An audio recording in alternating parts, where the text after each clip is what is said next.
Welcome to the Stop Down Photography Podcast, episode 42. I'm Scott Davenport. Today's topic, flipping the image.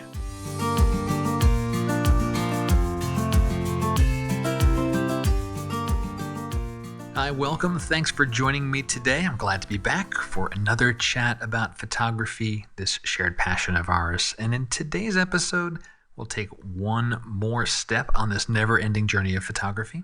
Now, in the past few weeks, I've had two separate conversations where the notion of flipping an image, either vertically or horizontally, came up, and the factors and considerations for flipping the image were different, but there was a common theme. Flipping an image can trigger a different response from our viewer and from ourselves, and I thought that would be an interesting topic for the Stop Down podcast. If you enjoyed today's podcast, please share it with a friend, share it on social media with your camera club, and if you can, please leave a rating on Apple Podcasts. Been a couple of new ratings in the last week. Thank you very much to those that added those ratings. The ratings really matter because it helps photographers find the show. We get new listeners, and having that is just a good, healthy thing for our community. So flipping the image, I'm referring here to the digital swap of pixels in software after we've done the image capture, either horizontally or vertically, and every program I can think of has an option to flip a photo. The context here is you're in the post-processing stage and creating the photo. We're not capturing, we're not using prisms or mirrors or things in front of the lens, and we're not hanging prints on the wall upside down. So let's talk about these two different scenarios, these two different conversations I had. The first one, let's talk about a horizontal flip. One of the chats I had was about horizontally flipping a photo. So this is where the stuff that's on the left of the photo moves to the right and vice versa. You get the mirror image of a photo. Now, why do we do this? Well, the motivator was to improve the flow of the photo. Now, for a portrait, maybe it's to have the model looking in a certain direction, or for a landscape to have a particular visual path through the frame. And here's what I find interesting about this. It's revealing to our own bias as the photographer of how the photo should flow and how we expect our viewer to receive the photo. Now, I suppose that's true of all photos we create, because we compose in a certain way. We choose where to position the camera, the angle at which to tilt the lens, so our subjects are positioned in a certain manner, and they interact and interconnect in a purposeful way. But sometimes we can't do this when creating our composition. Now, I'm a landscape photographer. I have less control about where the sun will rise and fall in relationship to a tree or a rock or a pier or a mountain. Positioning can only get me so far. And the chat I was having was around the visual tension in a scene and how a horizontal flip seemed to relieve that tension. So this photo, it had an area of negative space. As it was originally framed, the negative space was on the left, and flipping the photo put the negative space on the right. So now the flow of the photo flipped with it, with the negative space on the right reinforcing the subject on the left. The viewer's eye is guided now from left to right. Did this remove the visual tension? Arguably, for many it will. And I think that's because many written languages are from left to right. And that's a natural subconscious flow for many viewers that we're just accustomed to because that's how we read. But that's not everyone. Ask someone raised reading and writing Hebrew, and they might feel differently. Flipping the photo in this example might actually increase the visual tension. So this horizontal flip to relieve tension, I'm not totally sold on this one. It really does depend on what you want to deliver to your viewer. And as I said, it's kind of a little revealing about our own biases, where maybe we like photos to flow from left to right, or from like the lower left corner to the upper right corner. That's like a one I know I'm accustomed to, and I am particular to. Lower left to upper right, flow that eye all the way through. And there are some dangers I can think of with doing a horizontal flip for certain photos. For nondescript landscapes or abstracts, it's totally fine. However, as soon as there's something recognizable in the frame, the tension will increase if a viewer is familiar with the subject. And today's interconnected world, chances are, if you're sharing these photos online, you've got a viewer out there that will recognize it and they'll feel something is a little off. The photo I was talking through with my fellow photographer was a pier, and the pier itself was reasonably symmetrical. However, it does have a relationship with the surrounding land and where the sun will set. Now, if you're doing a showcase in a gallery that's local to that area, well, then it's highly likely that more of the viewers will be familiar with that pier and they might feel more tension with that photo. They might even not know why. But if the audience is not hyper-localized like that, maybe it's less of an issue. Now, a counterpoint, maybe you're doing a series like called Mirror World or something like that, where you are purposely presenting things in their opposite form. And that could be a creative thing as well.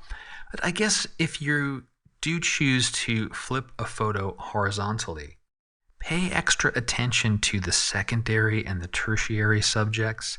If there is any print in the photo, it could be a sign, a logo, a t-shirt, a necklace with writing it, a tattoo, a person walking on the wrong side of the street, anything like that. When they get flipped and they become unreadable or recognizable as quote-unquote wrong, that will be a tip-off to the fact you've done this flip of a photo. And maybe that's a problem, maybe not.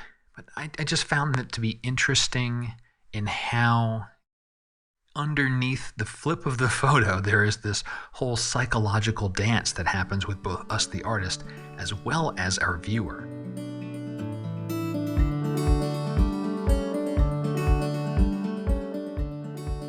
Now, the second conversation, this was a vertical flip of a photo. This is the stuff that's on the bottom of the photo goes up to the top and vice versa, the upside down photo. Now, why would we do this? Now, we're talking post-processing here, and what may have come to mind is, sky replacement.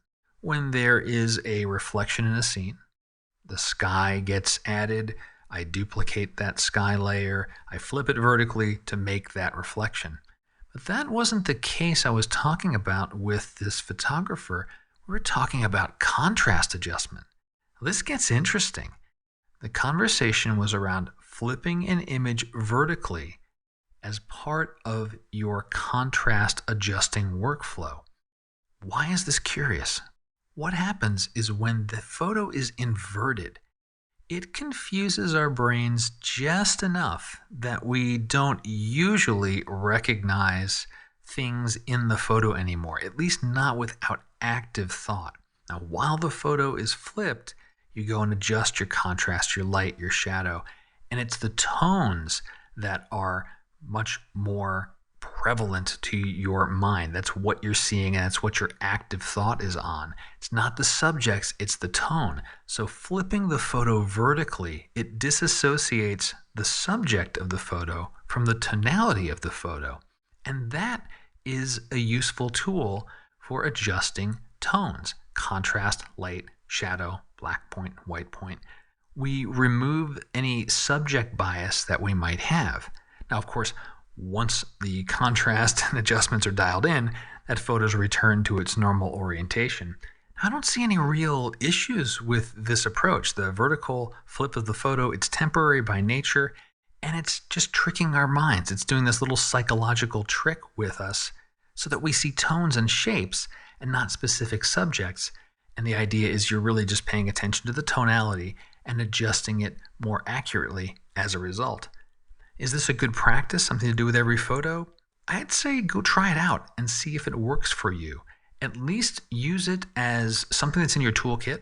Maybe if you have a photo you're struggling with and getting the contrast right, or you're not quite comfortable with doing tonal adjustments on your own, or you haven't developed your own eye for it yet, getting your subjects, quote unquote, out of the way just by flipping it vertically.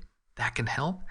And a little bonus, if you are doing this type of technique, change the photo to monochrome as well. Get the color distractions out of your way as you're adjusting the tonality. And that can help you get a crisper, cleaner contrast adjustment too.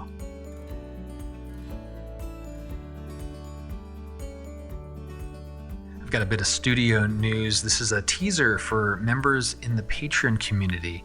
In early November, I'll be posting a presentation I delivered via Zoom to a camera club all about long exposure photography. And it runs about 45 minutes. I've done the editing on it and cleaned up the audio as much as you can with a Zoom recording. But it's pretty cool. It's arranged as a series of questions about long exposure photography. Like, why do I even care? To the subjects that are good for it, to camera settings, what kind of gear you need. It really breaks it down for you, and I think you'll really, really enjoy it. It's one more way I can thank the members in the Patreon community for your support. It is your support that keeps this podcast going. It's the reason it started. It's the reason it's on the air. And I can't thank you enough. And if you'd like to learn more about the Patreon community, maybe get in on the action, be able to get this presentation, you can check the show notes for a link. There's also a support the show button on every page of stopdownpodcast.com where you can learn more. And that wraps up this week's episode. I hope you enjoyed it. Maybe you'll go flip a photo or two. I do encourage you to try out that vertical flip with monochrome and when you're adjusting contrast. It's very interesting to see how differently your brain processes the photo there. And let me know your thoughts about the horizontal flip. Do you feel that can be useful to remove tension or not? Or did you notice any of your own biases for directional flow in your own photography? And this maybe is a way to break that up, to kind of remind yourself that there are other compositions out there that we may not gravitate to because of our own likes toward a certain flow. And once again, if you enjoyed the podcast, please do share it with a friend and rate it on Apple Podcasts. Until next time, my name is Scott Davenport. Have fun.